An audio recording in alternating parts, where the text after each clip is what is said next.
हे नर, हे नारी, हे बच्चों, हे जवानों, हे बूढ़ों, हरि में लग जाओ। कबीर का आदेश है, कबीर का उपदेश है, कबीर का संदेश है, कबीर का मैसेज है कि हरि में लगो। इतना बड़ा महान पुरुष हमें संकेत कर रहा कि हरि में लगो। और जो हरि में लग जाता है उसकी कभी हार नहीं होती। हरि में लग जाओ अर्थात भक्ति में लग जाओ। जैसे ध्रुव और प्रहलाद, जब ध्रुव के जीवन में दुख आया तो ध्रुव की मां ने कहा था, बेटा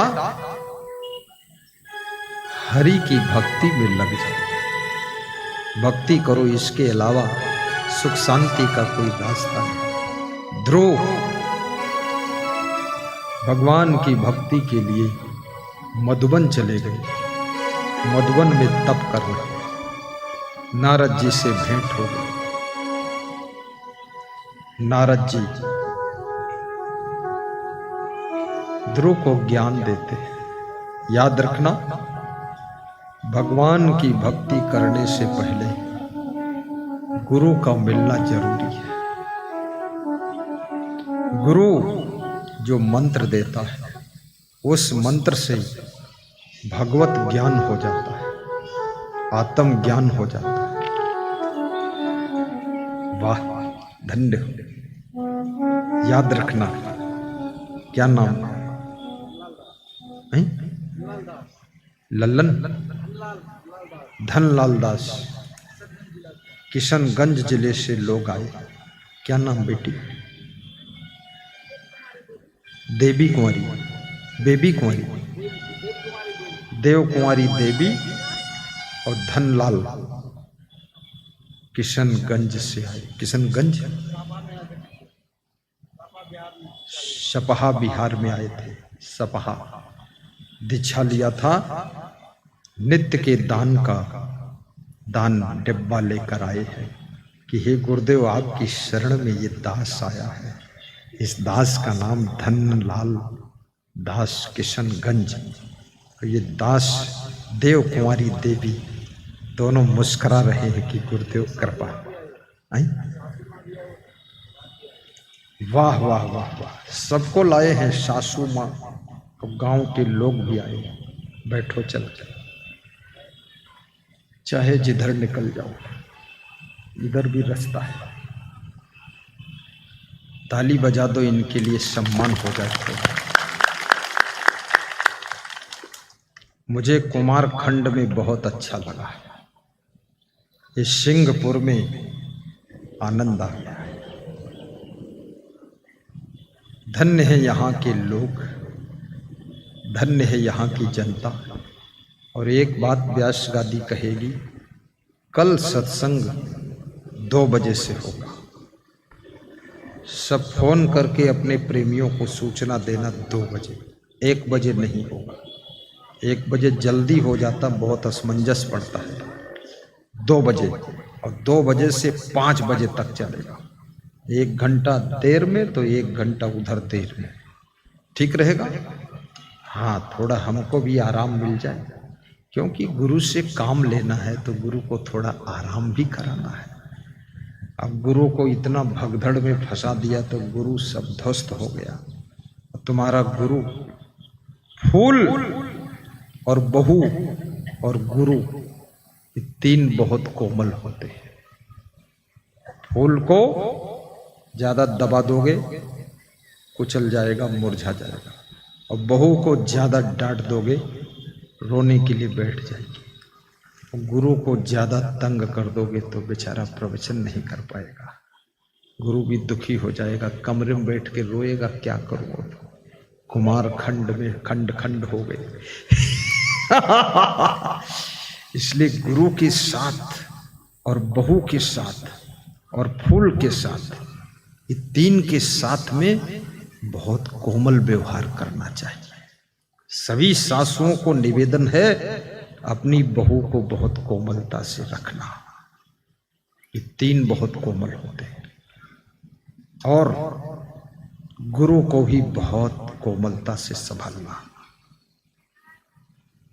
और फूल को बहुत कोमलता से रखना, नहीं फूल कुचल जाएगा, मुरझा जाएगा, दब जाएगा। बहुओं को भी फूल जैसा रखना।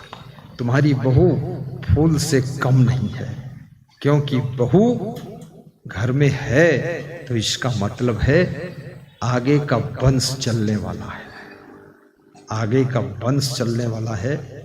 सासुएं बहुओं से झगड़ा ना करें, ये व्यास का आदि निवेदन करती है, क्योंकि भविष्य में तुम्हारा वंश चलाने वाली बहू है और भविष्य में बहू ही घर को संभालेगी और भविष्य में सासू रेस्ट करेगी। इसलिए बहू मिल गई तो समझ लो सासू को अब आराम मिलेगी। बहू को प्रेम से रखना, बहू को तंग ना करना।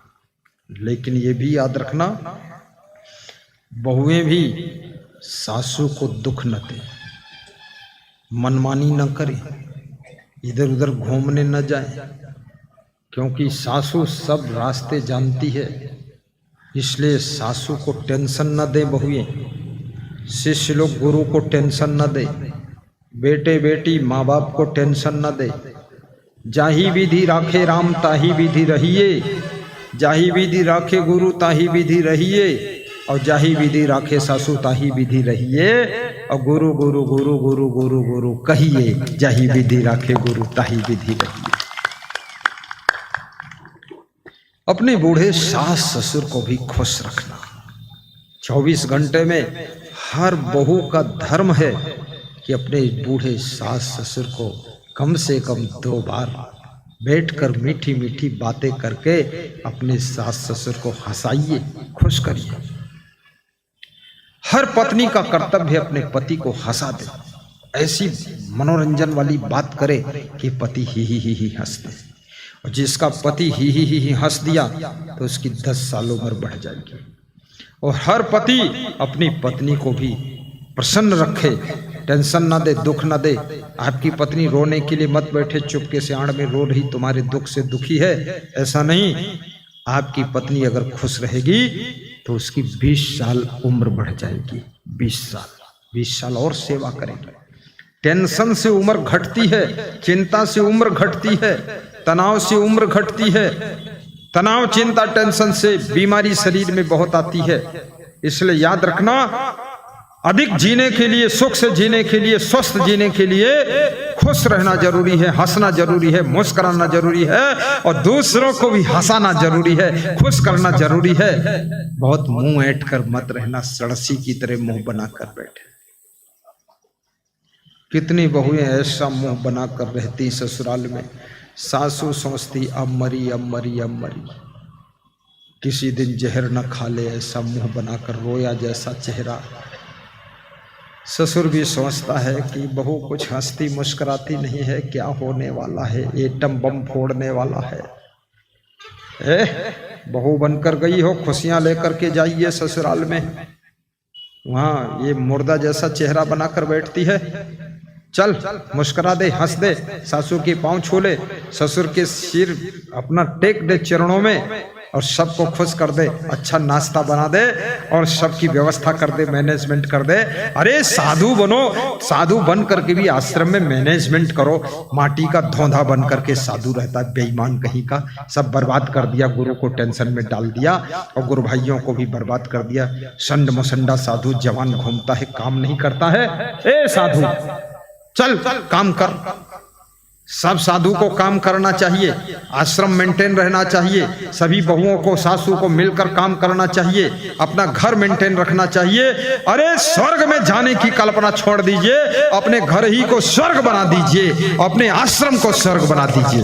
बोलिए सद्गुरु भगवान की जय। मरने के बाद स्वर्ग जाएंगे, स्वर्ग में भगवान घुसने देगा, ऐसे नालायकों को ढकेल के नरक में गिराएगा। मरने के बाद स्वर्ग जाएंगे। घर को तो नरक बना दिया, दुकान को नरक बना दिया, ऑफिस को नरक बना दिया, जहाँ गए ससुराल को नरक बना दिया। अब स्वर्ग जाने के लिए खड़े हैं लाइन में कि हे भगवान स्वर्ग दे देना। भगवान से मैं कह दूंगा इसको नरक में ढकेल दो, बेईमान को। सब नरक बना के आया है, वहां स्वर्ग मिलने वाला नहीं है। अरे तमन्ना ये रखिए अपना घर स्वर्ग जैसा होना चाहिए, सुंदर घर बनाइए, डिजाइन से घर बनाइए, आर्किटेक्ट से नक्शा लेकर घर बनाइए, साफ सुथरा घर बनाइए, 3 मंजिल ऊंचा घर बनाइए, फर्स्ट क्लास घर बनाइए, डेकोरेटेड कीजिए, बाथरूम भी टॉप के बनाइए, किचन रसोई टॉप की बनाइए, फर्स्ट क्लास शुद्ध भोजन बना करके खाइए, प्रेम से रहिए। क्या घर में कचरा गंज बचा रखा है, कचरूमल बने हैं, कचरा देवी बनी बैठी है? नहीं नहीं, घर भी स्वर्ग जैसा हो। कैसा हो? स्वर्ग जैसा हो। और आश्रम भी स्वर्ग जैसा हो। कितने आश्रमों में साधुओं की लंबी लाइन लगी हुई, 20-20 साधु है, झाड़ू नहीं लगाता, सफाई नहीं करता, जहां देखो वहीं सब गंदगी मचा रखी है। ये साधु इसीलिए बना है, नरक बनाने के लिए। उठ जा साधु, ले ले झाड़ू, लगा दे झाड़ू, कर दे सफाई, निकाल दे कचरा, मिट जाए लफड़ा और शुद्ध पवित्र आश्रम बनाइए। स्वर्ग जैसा आश्रम होना चाहिए।